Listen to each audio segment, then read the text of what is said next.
Hi everyone, and welcome to the DAM for Manufacturing Day of DAM Industry Week 2022.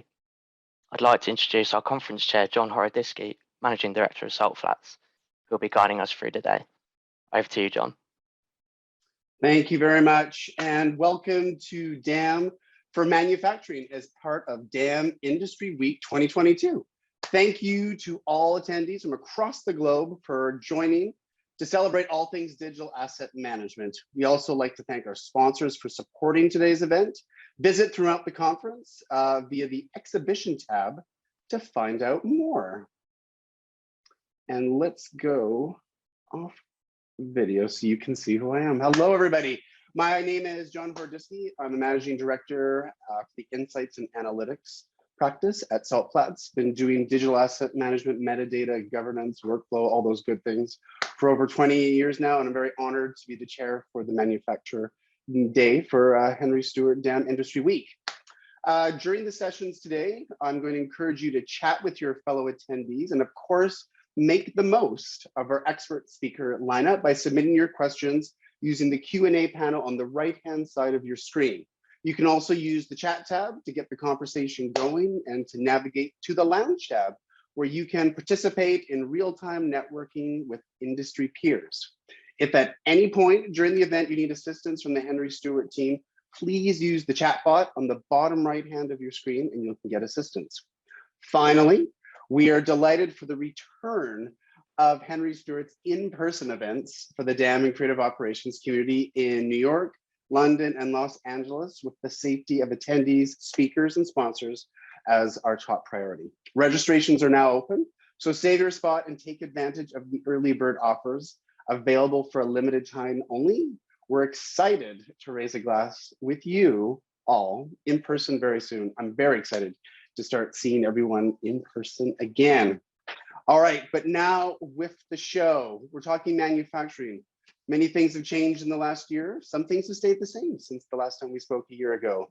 We still have workflow issues. We still have metadata issues. We still have MarTech, PIM, DAM, CMS, MAM, so many other things that are happening with that. We have artificial intelligence. We have machine learning. We have governance. We have all these things happening. And the lineup today is just exceptional.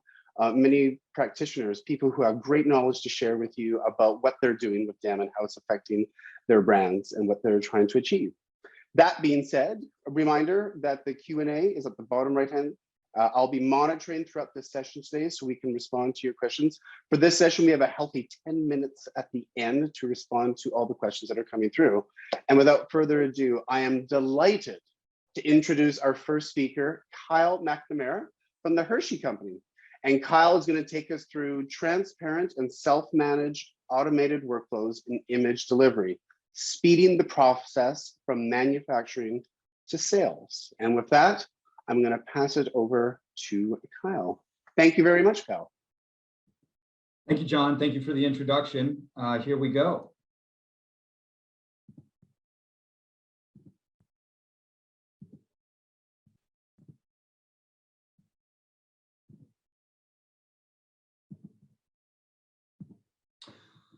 Okay, so John, thank you so much for the introduction. My name is Kyle McNamara. I'm the Content Operations Manager at the Hershey Company. So I own their digital asset management tool among several other content management platforms.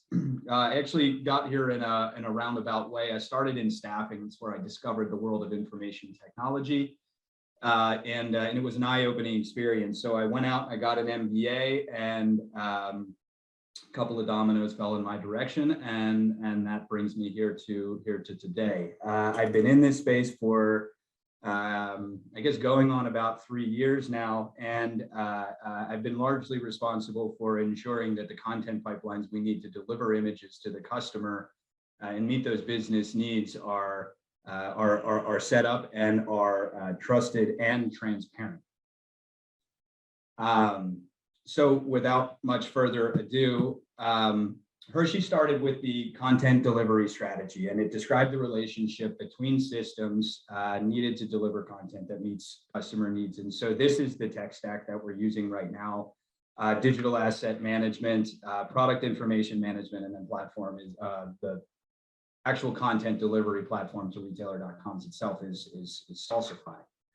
And I recognize that we may have a variety of different experience levels on this call right now. And so what we'll seek to do is those who are newer to the field, we'll look to bring them more toward the mean. And then for those who have more experience in the field, we'll look to give some ideas about what the future could potentially hold.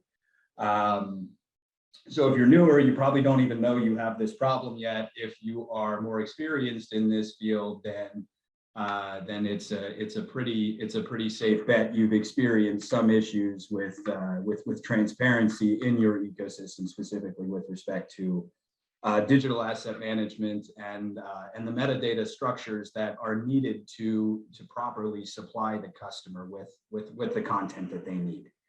So we're going to talk about DAM, and we're going to talk to a lesser degree about PIM. Most of the narrative will focus on the relationship between the two systems and the metadata models and structures that we've created to facilitate and meet business needs.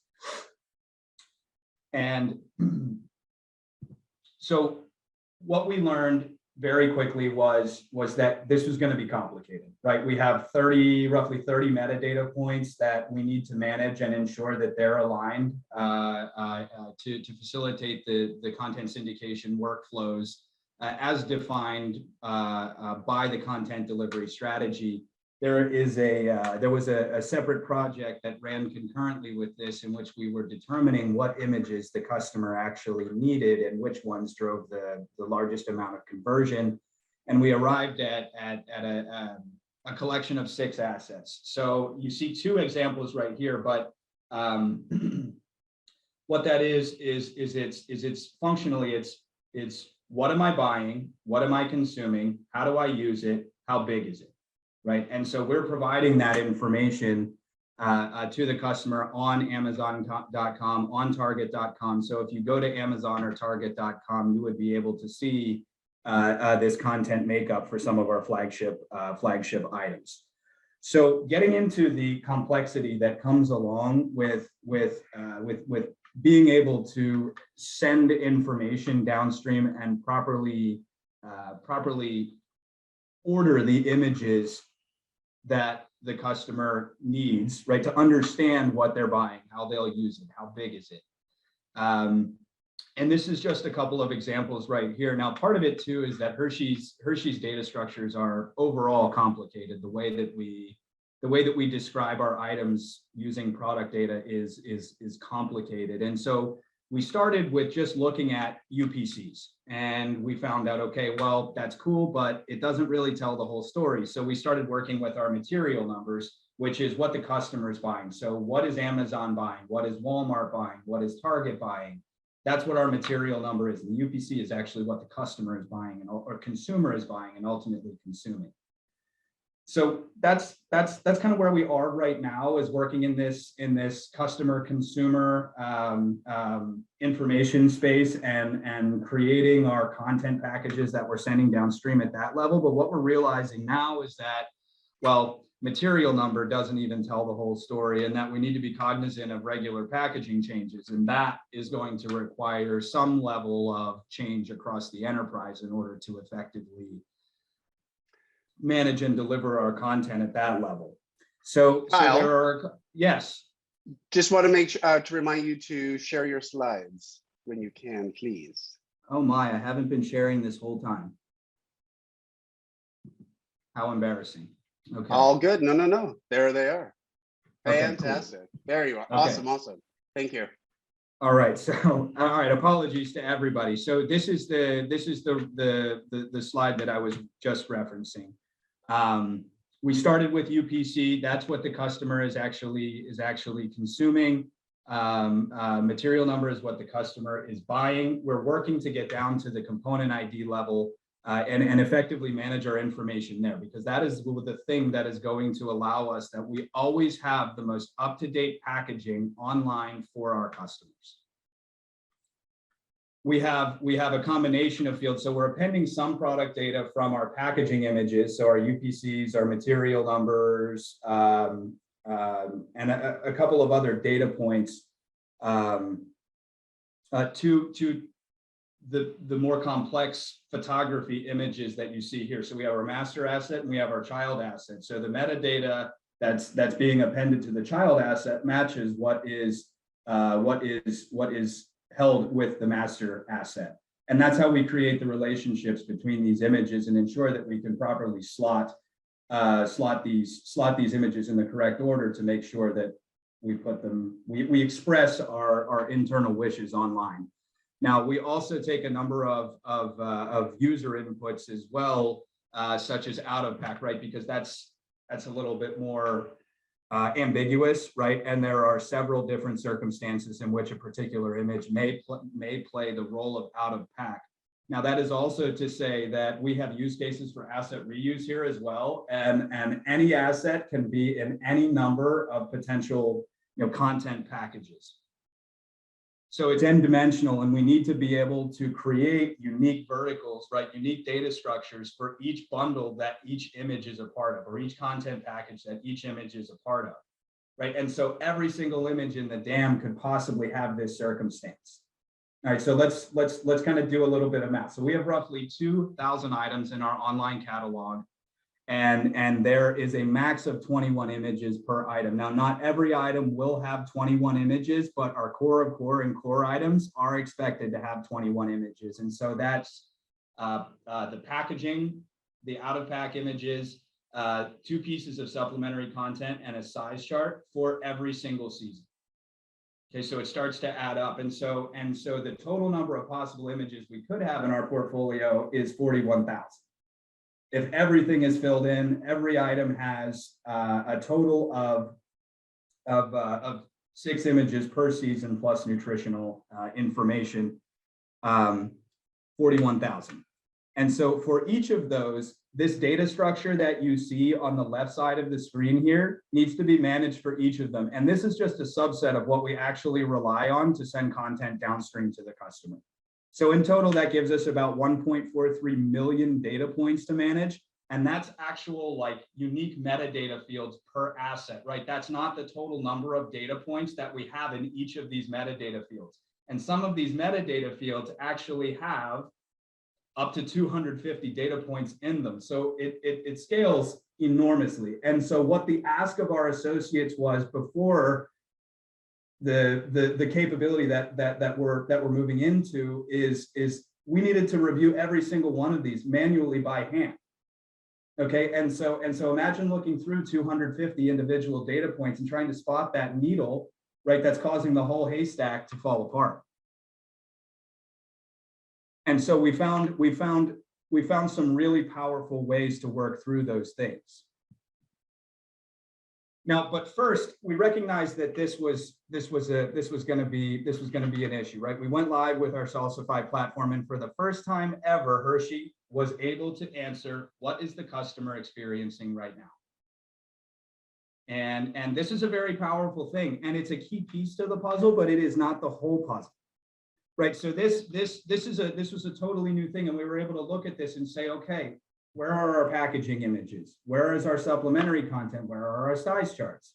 But all we could know from this really is that we have a gap there, and the customer experience is being damaged, right? But we're not really looking at what's going on further upstream, and this tool doesn't really do a whole lot to drive behavior, which is what we really needed. Okay. And so what the realization was is that we don't need another dashboard, right? We don't need another Excel tool. We don't need any of these other things. What we need is a series of transparent and trusted workflows, right, that enable the content syndication process. And so what we arrived at was we took a more strategic route, and we realized that we needed to lean in on this a little bit more strategically. And so what we arrived at was this concept of transparency. And content transparency is a network of optimized workflows across teams that make achieving a common goal easier to understand and explain. And there are 2 main pieces of it. So that visual we had in the first slide is actually just something that's done in Excel, right? All of the analysis, it's all done there. And so the realization there is that Excel is inherently a manual tool. It's the shovel and pickaxe of the 21st century. And the best way to use Excel for a person is to have that person never have to be in Excel. So what we did is we took a longer term view of what we wanted to do here and viewed the data management and analysis piece of it as separate from the business enabler. So if we go back to the previous slide, this is the business enabler, right? This is the thing that lets us see where we are, or it's the first iteration of what we called the business enabler. But we decoupled the two in this next approach, right? So you need some kind of data engine and you need some kind of business enabler. And there are platforms all over the place that can do these kinds of things. You can use software as a service to do these things. Azure is an example of something that you could potentially use for a data engine because it's in the cloud. It's optimized for managing huge numbers of data points. For us, we were able to leverage Excel as our business enabler because we changed our perspective on how we were viewing Excel, right? And so instead of Excel being the data analysis tool, right, we chose to instead use it as the mechanism for watching information pass through the ecosystem. Information and content pass through the ecosystem, right? And so what we did is we took everything and we put it into this data engine and we linked together all of the workflows that are required to prepare images and other content types for syndication, and we put them all in one place. So this had a couple of benefits. We were able to, for the first time ever, unite everybody, right, across teams with a common language, right? We're all describing the same phenomena using the same terms, right? Everybody's pulling in the same direction. So if content is missing, there are no fingers being pointed at one team or another, right? It's the machine's fault. It's the machine's responsibility to fix it. So we're all pulling in the same direction as a team. Now, on top of that, we're all using the same information, right, crunched the same way every single day to base our behavior on. And these are some very powerful things. So we move into what the product actually became and where it sits today. So as I was explaining, what is the customer experiencing is one piece, but not the whole puzzle. Our new approach to transparency focuses on why is the customer experiencing what they are experiencing, right? So what we're thinking is that the underlying data structures that we have in our digital asset management tool is what is causing the expression of these things, our internal wishes, what we want to how we want to represent the brands online. And so instead of just that one-dimensional piece, we're able to couple these two things together and also understand how is the customer experience going to change, right, as we make changes to our ecosystem internally. And so this is a quick visual of the current state front end, as well as some of the benefits that we've been able to realize as part of this. This Excel tool, the newest version of this, doesn't do anything. All it is it's one query that imports data from our data engine and formats it really nicely. So we can go in there, we can use this to drive meetings, we can use it to drive decision making. And it reports on these things in real time because we're pulling data in from all of the source systems instead of relying on batch jobs from data warehouses, right, from product information management tools. We're able to refresh this information in here and watch as we shape the ecosystem day in, day out. Right, so instead of a 24-hour turnaround time to understand what the customer is experiencing, we can make a prediction about what is the customer going to experience because we can circle back around and predict issues before they are actually expressed online. Right, and so what we sought to do first is kind of a bottom-up approach, focusing on the more tactical things. And so what we were also able to do was we were able to actually identify these issues in a very explicit way. So this pivot at the bottom of this visual here contains all of the, I should say, 80% of the potential use cases that could cause an image gap downstream. And so what the team uses this to do is they go in and they say, okay, this data point for this image has an incorrect number of values. That's why this image is not flowing downstream. Let me fix that. And then what we'll do is we'll refresh the data feed in this tool, and it will tell us, okay, you fixed this problem. We expect this image to be in Salsify the next day. And so the diagnostic work that the team used to be required to do has been eliminated by approximately 90%. Okay, so we have, on this team, we have 1 full-time associate and 2 contractors, and it used to be almost a full-time job for all of them. We've been able to allow the full-time associate to move into a more enterprise DAM-focused things. Like they're still supporting PXM, but they're supporting PXM in ways that also support the broader enterprise. So making sure packaging is available, making sure packaging is properly tagged, right? This person can focus on those enterprise value cases instead of the value case for a single customer, right? And so we went from having 2 contractors focusing on this full time to 1 focusing on it for 30% of their time. And we've been able to redeploy those resources to focus on more strategic needs. So, and that's really what's at the core of it, is that we are finding ways to do away with the menial and the tactical, and find ways to not replace the human element, but to augment it, and to make sure that those people are having the most fulfilling experience they can have with their jobs, right? They're focusing on decision-making and creativity as opposed to task-oriented things and fixing data points.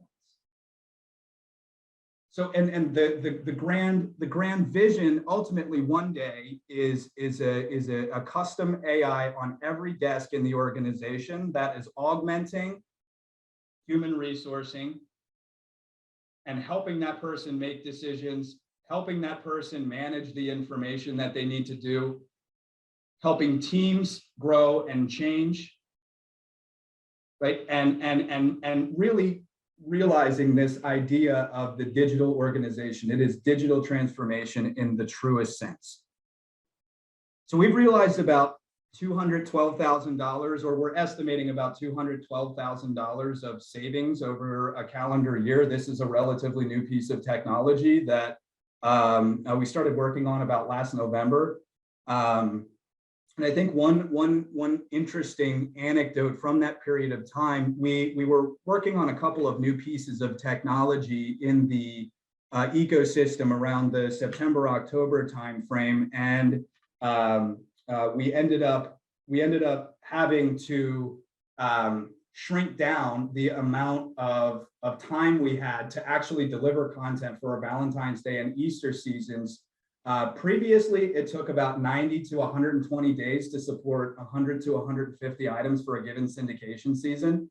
And we, to be totally honest, struggled meeting deadlines toward the end of the year without this capability. And so we were working on it and we were building it, and then this situation occurred, and we took a risk, right? We took a risk. We rolled it out into production.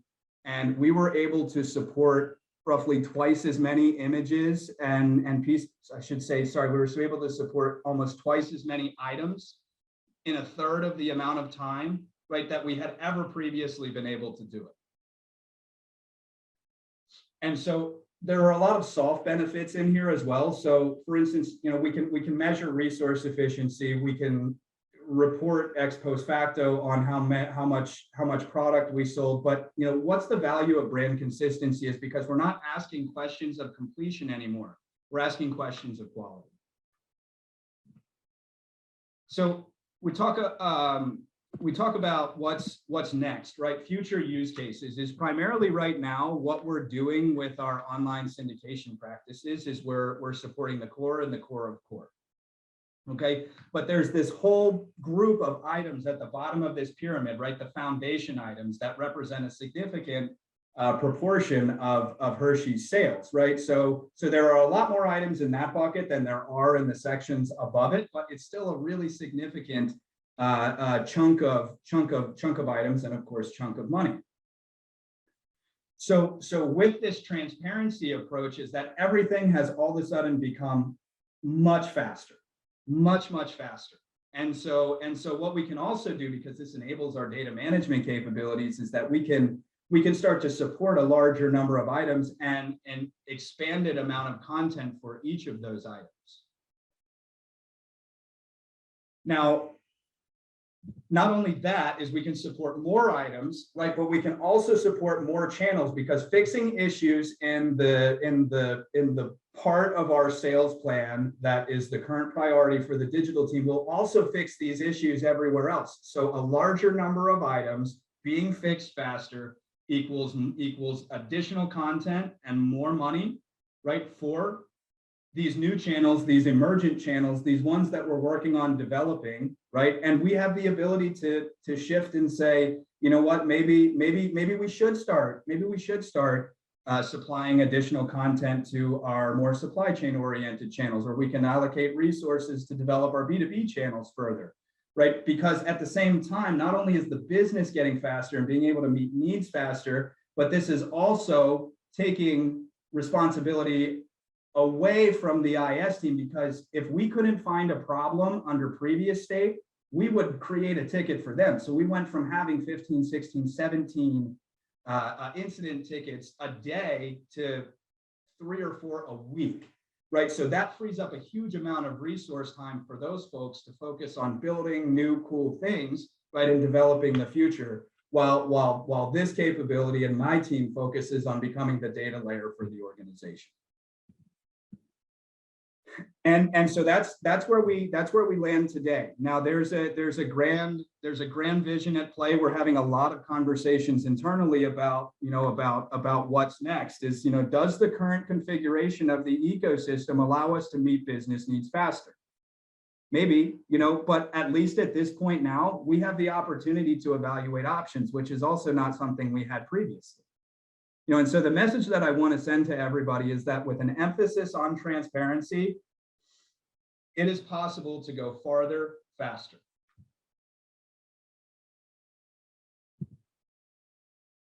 And so, John, I'll turn it back over to you to start the Q&A portion. Fantastic. Thank you very much, Kyle. I learned a few things in that presentation. I took some notes here.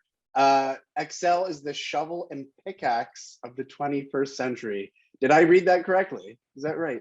Yeah. Yeah, that is probably one of the best. That is probably one of the best things I've heard in quite a while, and I think you're absolutely honest and true about that as well. It really is a business enabler. I don't think people spend enough time appreciating it. But you also asked, we often sometimes in DAM we ask the what's, but you actually raised the issue of the why in the statement of why is the customer experiencing what they are experiencing. I encourage everyone on the call today, start asking yourselves more why questions. And I think that is one of the most pivotal questions we could be asking ourselves is, why is this happening? And why are they experiencing what they're doing? You have incredible insight into that, and also with customer experience. I want to encourage everyone, I know there's a lot of things in the chat, to put your questions in the Q&A section, because there's some of them are already loading. So well done, very well done, Kyle. Okay, the questions are coming in. From Anonymous, well done. Dan and Pim, how do I even get started?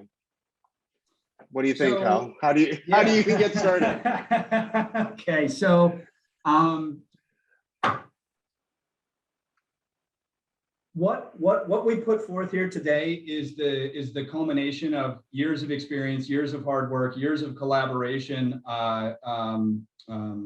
across members of this team, and I think it really does take a village. Is you need the folks who are going to decide, okay, yeah, sure, we can customize these capabilities to deliver exactly what we need, but what do we need to deliver? Who's going to create it? Once it's in the DAM, one of the biggest questions, once it's in the DAM, who's going to manage this, right? It seems to me that the perception of how complicated digital asset management actually is quite lost until somebody actually goes in and starts doing it, and they're like, okay, well, I thought this was going to take me a couple of minutes to push these 100 assets through the system, and you're telling me I have to go in and tag these 40 metadata fields and then send that one through, and then I got to repeat it and send that one through, right? So I think that there are some key fundamental questions that you need to have answered. One of them is, how do I manage it? What content do I need, right? What area of the organization am I servicing?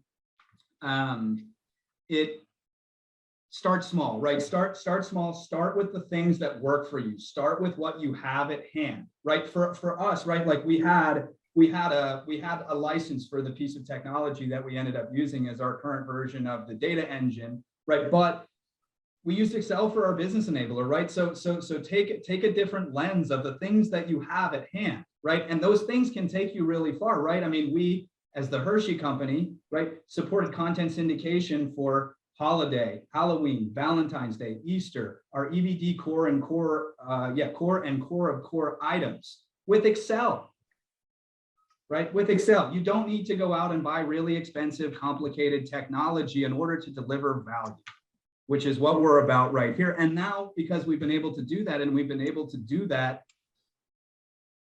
on a relatively small budget, you know, now we've built a value case. We've been able to entrench this practice in the organization without having to first write down a requirements document, write down some use cases. We've been able to integrate this into workflow so that one day everybody just woke up and they're like, whoa, I spend 60% of my week in this tool and it gives me everything I need to do my job, right? So you can add a lot of value using what you have at hand and learn about what those processes are. My number one recommendation, start doing it manually, because then you learn each of the steps and you can document those things, and that becomes what your requirements are.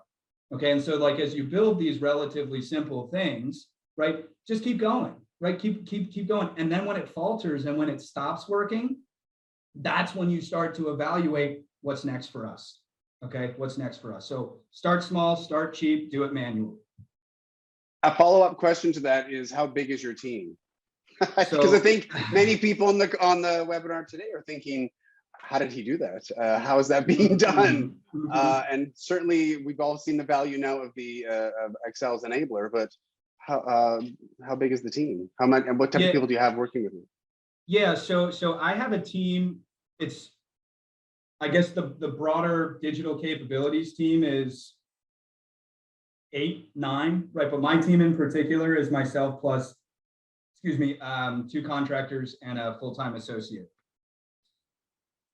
And this thing, like going back to that earlier slide, has allowed us to make sure that we're deploying those people in ways that expand the strategic capabilities of what this team can do, so we can focus on thinking differently instead of focusing on delivering, right? It's how can we do this better, not how can we do this, right? Yeah, and go ahead. No, keep going, Kyle, keep going. I was gonna say that it's questions of quality now, right? That's the expectation, right? It's not of completion. It's that a couple of months ago we were in a progress is better than perfection kind of state, and did we deliver the content that was optimal? You know, probably in most circumstances, yes, but did we have the capabilities to fully vet that and the resourcing to fully vet that at the time? We did not, right? But with this, we do, because we can understand, again, what is the customer experiencing? Why are they experiencing it? How will their experience change as we make changes to our metadata model, to our data structures, right? How will the changes that we make internally be expressed externally for the customer? Yeah, and it's an ongoing process. You know, this isn't just a one-time event. You have to keep on evaluating and looking and asking and learning from all the experience. Exactly. And content needs are going to change really fast. And my recommendation is that, evaluate the right tool for the job, right? Is that like, if you have relatively stable content needs and you don't expect a lot of change, right? Then, maybe something that is a little bit more monolithic and permanent is better for you. But if your content needs change really fast, right? So whether it be copy or whether it be images, right? Obviously the focus of today is on images. Pick something that allows you to have a little bit more flexibility as you're finding your footing online and you're starting to develop your online footprint. You'll thank yourself. You will. A great question here from Mark. I assume that Kyle is keeping all of this product information in a DAM versus some type of PIM. If this is the case, does he find it useful and easy to manage? Good question. Yeah, so actually there's a two-way connection between our DAM and PIM, and the PIM product information. One of the things PIM does really, really well. That stuff is stable, right? That is a stable bucket of content, and it is hooked into our ERP system, which manages, what are we selling? What's discontinued? When is it being discontinued? And that's not something that we ever want to touch with DAM, right? But PIM has those connections and those filters for us that allow us to do that thing. So it's a two-way connection between DAM and PIM. And so we actually feed product data from PIM to DAM, and then that content package creation occurs, right? And then we send that content back to the PIM with that product data appended to those child images, right? And then we create the proper link slots and the organization based on that, and then it gets pushed downstream. Yeah, it's interesting to see the rise of DAM and PIM happen, and it is to note that there is a DAM and PIM webinar coming up from Henry Stewart in the next little while, because of the rise of both DAMs and PIMs working sometimes simultaneously and together in these types of situations. So it's very time that you're sort of saying these things to the audience today, Kyle. Again, with customer experience, you made someone asked a question here about what are the risks involved, and you outlined some of them in terms of how you sort of engaged in this process. Do you want to just remind the audience of some of the risks that you might have encountered at the beginning and how you overcome those? Yeah. Well, so when I say risks, I mean, I think that really I was looking at a screen with 500 items on it. I was like, oh no, what are we gonna do? And so we've been working on this capability for a couple of months, and like we really dialed in on a couple of core value cases to help us manage that metadata. And we did like probably a less testing than we should have done, full disclosure, right? So that was a major risk, but it was calculated because we were confident in this tool's ability to deliver, right? We've spent a lot of time building trust around the organization and our ability to manage data effectively, and we got a lot of buy-in, and we're able to use this to push the process forward. That's funny. Someone just asked, how did you get executive buy-in to proceed with this work? Well done. Well, honestly, and my boss and I talk about this sometimes, and I think that the best way to say it is we went rogue. We went out and we found, like it wasn't done the right way the first time around. So like at this point, like we're kind of backpedaling a little bit and making sure that like this thing continues to work, but the people who need to be brought along for the ride are being brought along for the ride. So at the time we had this license for this tool, right? And I had a conversation, it appeared on my desk, and I started building later that day, and then, but that's what I was talking about is like because of the way this unfolded and the approach that we took, we were able to slowly entrench this in everybody's workflows, again, until everybody woke up one day and were like, whoa, I spend most of my week in this tool. And so by that point, the proof was in the pudding, right? There was no denying, right? This is the enabler. This is the thing doing it, right? And nobody can say no at this point. And now it's about what can this thing do, right? And planning the future. How do we finance it? What are our priorities? All of those pieces. And for the right person, the right time, going rogue can be a good thing. Yeah. I explained that to one of the higher ups here, and his response was basically, sometimes that's what you got to do. Again, this is a good experience. Yeah. I do not recommend that approach. I think that desperate times call for desperate measures, and it was a collection of the right people being in the right place at the right time, realization of the need, and understanding that like, hey, yeah, there's a legitimate problem here, and that we tried all of these things, and so we got to think differently because this isn't going to cut it. That's right. On a similar vein, question: is the metadata the same between the DAM and the PIM? Good question. To an extent, right? The DAM metadata model is optimized for describing images, right? Whereas what the metadata that the PIM holds is more optimized for describing items. So key distinction there, but we leverage a little bit of it in both. Okay, and is someone on your team managing that metadata between the two, or? So actually, PIM lives with my partner on the content delivery side, and she's the one who's responsible for making sure those connections are set up and are working properly, right? The product does the things that the product is supposed to do. Awesome. I think we are good on time. We have to wrap up. I do want to please everyone join me in thanking Kyle for this not only just educational, but very inspirational presentation today.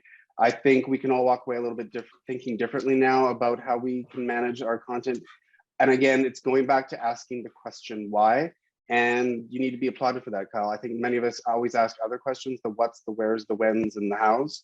Start asking better questions. And I think you definitely have raised the bar in saying, why don't we ask those questions of the why? And I think for many of us on the webinar today, let's start doing that when we go back to our organizations. Why is this happening? Please, everyone, join me in thanking Kyle. And we're off to, next is going to be Media Valet. So don't forget to check out the community feed and let the other attendees know that you are online. Thank you. Thank you very much, Kyle. Thank you. My pleasure. Thank you for having me.